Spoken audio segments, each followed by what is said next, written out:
Hi all. അങ്ങനെ നമ്മുടെ രണ്ടാമത്തെ ദിവസത്തെ യാത്ര തുടങ്ങി. നമ്മൾ വൃന്ദാവനത്തിലേക്കാണ് ഇന്ന് പോകുന്നത്. ലക്നൗവിൽ നിന്ന് ഏകദേശം ഒരു 5 മണിക്കൂറിൻ്റെ യാത്ര വൃന്ദാവനത്തിലേക്കുണ്ട്. പോകുന്ന വഴിക്കാണെങ്കിൽ ഗംഭീര മഴയും കിട്ടി.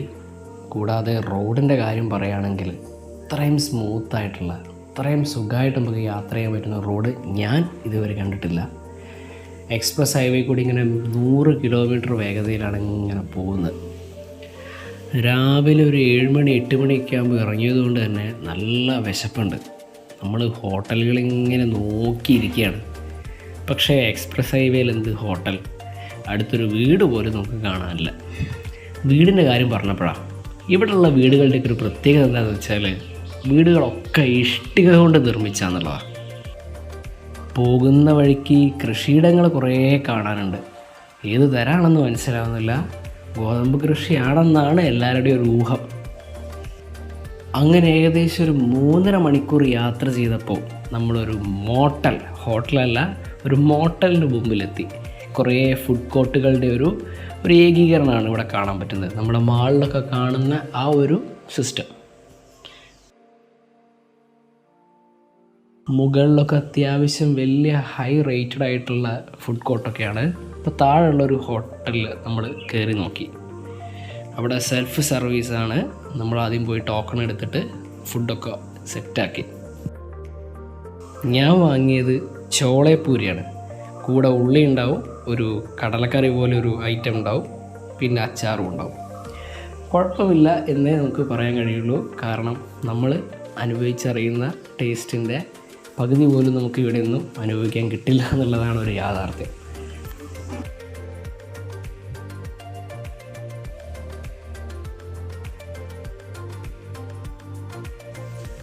അങ്ങനെ ഭക്ഷണത്തിന് ശേഷം നമ്മൾ വീണ്ടും യാത്ര തുടങ്ങി. ഏകദേശം 1.5-2 മണിക്കൂർ കൂടിയുണ്ട് നമ്മുടെ വൃന്ദാവനത്തിലേക്ക്. അങ്ങനെ ഞങ്ങൾ വൃന്ദാവനത്തിലെത്തി. ചെറുപ്രായം തൊട്ടേ നമ്മൾ കേട്ട് മനസ്സ് പതിഞ്ഞൊരു പേരാണ് വൃന്ദാവനം. വൃന്ദ എന്ന് പറഞ്ഞാൽ തുളസികളുടെ വനമാണ് വൃന്ദാവനം എന്ന് പറയുന്നത്. അങ്ങനെ ഞങ്ങൾ റൂമൊക്കെ ഒപ്പിച്ച് പെട്ടെന്ന് തന്നെ അവിടുന്ന് ക്ഷേത്രത്തിലേക്ക് നടന്നു. ഈ കാണുന്നതൊക്കെ ഇവിടെയുള്ള ക്ഷേത്രങ്ങളുടെ പേരുകളാണ് കേട്ടോ. വൃന്ദാവനവും മധുരവുമായിട്ട് കേന്ദ്രീകരിച്ചുകൊണ്ട് സ്ഥിതി ചെയ്യുന്ന ക്ഷേത്രങ്ങളുടെ പേരുകളാണ്.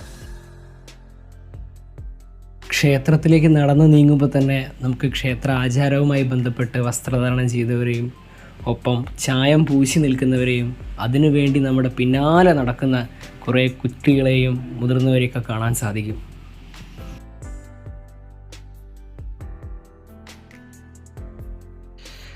വൃന്ദാവനത്തിലെ ഏറ്റവും പ്രാധാന്യമർഹിക്കുന്ന പ്രേം മന്ദിറിലേക്കാണ് നമ്മൾ നടന്നത്. നമ്മൾ പോകുന്ന വഴിക്കൊന്നും അത്യാവശ്യം നല്ല ഭക്ഷണശാലകളൊന്നും ഇല്ലായിരുന്നു. പക്ഷേ ക്ഷേത്രത്തിനടുത്ത് എത്തുമ്പോഴേക്ക് നല്ല വൃത്തിയുള്ള റെസ്റ്റോറൻറ്റുകളും മറ്റും ഒക്കെ കാണാൻ സാധിക്കുന്നുണ്ട്.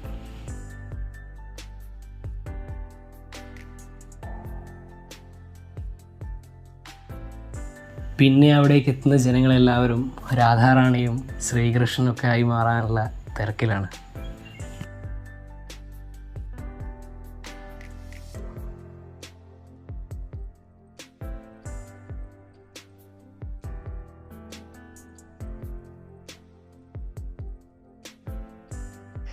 പിന്നെ പൈസയുടെ കാര്യം വരുമ്പോഴാണ് ഈ രാധയും ശ്രീകൃഷ്ണനൊക്കെ മാറി നിൽക്കുക.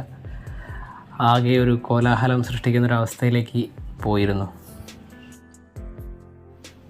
നമ്മൾ ക്ഷേത്രത്തിലേക്ക് നടന്ന് നീങ്ങുന്നത് വരെ നമ്മുടെ പിന്നാലെ അവർ നമ്മെ വിടാതെ കൂടിയിരുന്നു.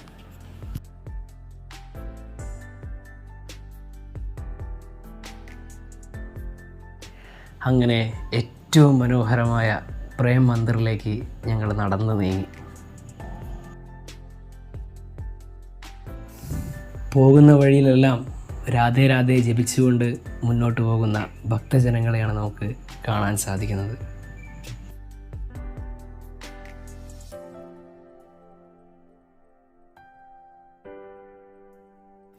ശ്രീ കൃപാലുജി മഹാരാജാണ് ഈ ഒരു ക്ഷേത്ര നിർമ്മാണത്തിന് നേതൃത്വം നൽകിയത്.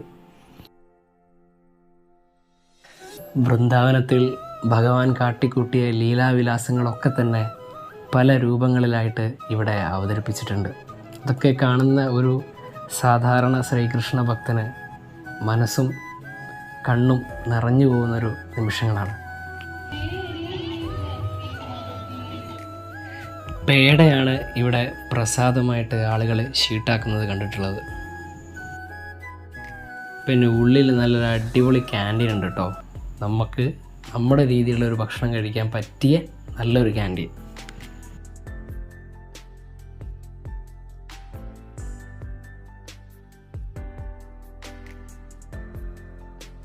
അങ്ങനെ ചെരുപ്പുകളൊക്കെ അഴിച്ച് വെച്ച് ക്ഷേത്രത്തിനുള്ളിലേക്ക് എല്ലാവരും നടന്നു നീങ്ങി.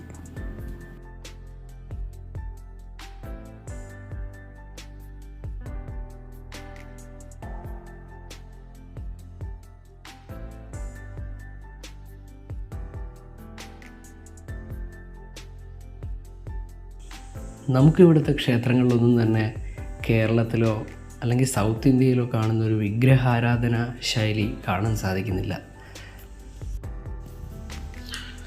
അതുകൊണ്ട് തന്നെ നമുക്ക് കേരളത്തിലെ ഒരു ക്ഷേത്രത്തിലൊക്കെ പോയി വരുമ്പം കിട്ടുന്ന ആ ഒരു അനുഭൂതി ഒരുപക്ഷെ എല്ലാവർക്കും ഇവിടെ കിട്ടണമെന്നില്ല. കൂടാതെ നമുക്ക് ഫോട്ടോ എടുക്കാം, വീഡിയോ എടുക്കാം. അതുകൊണ്ട് തന്നെ നമുക്കൊരു ഭയഭക്തി ബഹുമാനമൊന്നും ഇവിടെ ഈ ഒരു അങ്ങനെയുള്ളൊരു ആംബിയൻസൊന്നും നമുക്ക് ഈ ക്ഷേത്രങ്ങളിൽ നിന്ന് കിട്ടണമെന്നില്ല.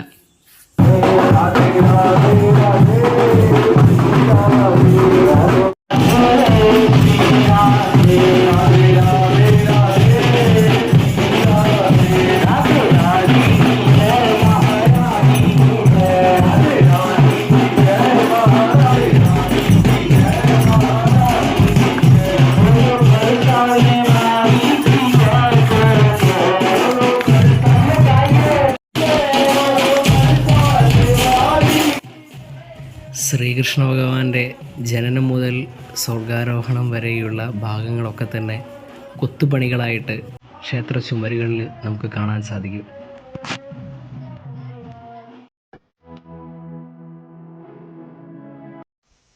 നമ്മളിൽ നിന്നൊക്കെ വളരെ വ്യത്യസ്തമായിട്ട് ഒരു ആഘോഷഭരിതമായ ഒരു അന്തരീക്ഷമാണ് നമുക്ക് ക്ഷേത്രങ്ങളിൽ നിന്നൊക്കെ കിട്ടുന്നത്. കൂടാതെ ജയ് വിളിച്ചും നൃത്തച്ചുവടുകൾ വെച്ചും ഒക്കെ ആ നിമിഷങ്ങളെ വല്ലാതെ ഇങ്ങോട്ട് ആസ്വദിക്കുകയാണ് ഇവിടെ വരുന്ന ഓരോ ഭക്തജനങ്ങളും.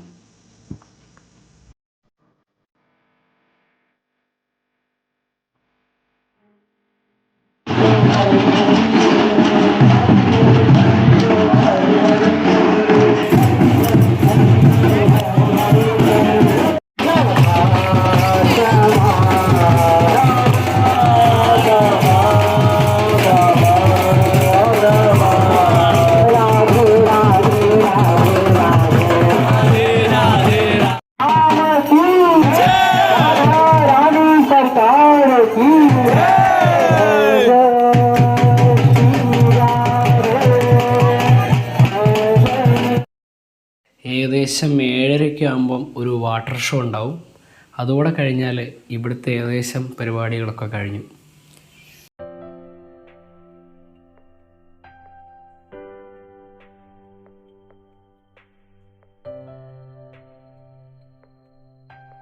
അങ്ങനെ നേരത്തെ നമ്മൾ പറഞ്ഞിരുന്ന ക്യാൻറ്റീനിലേക്ക് ഞങ്ങൾ ഭക്ഷണം കഴിക്കാൻ വേണ്ടി പോയി.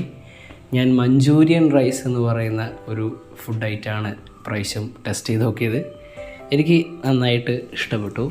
ഇപ്പോൾ കാണുന്നത് നമ്മുടെ റൂമിനൊക്കെ അടുത്തുള്ള ചെറിയ ചെറിയ ഹോട്ടലുകളാണ്.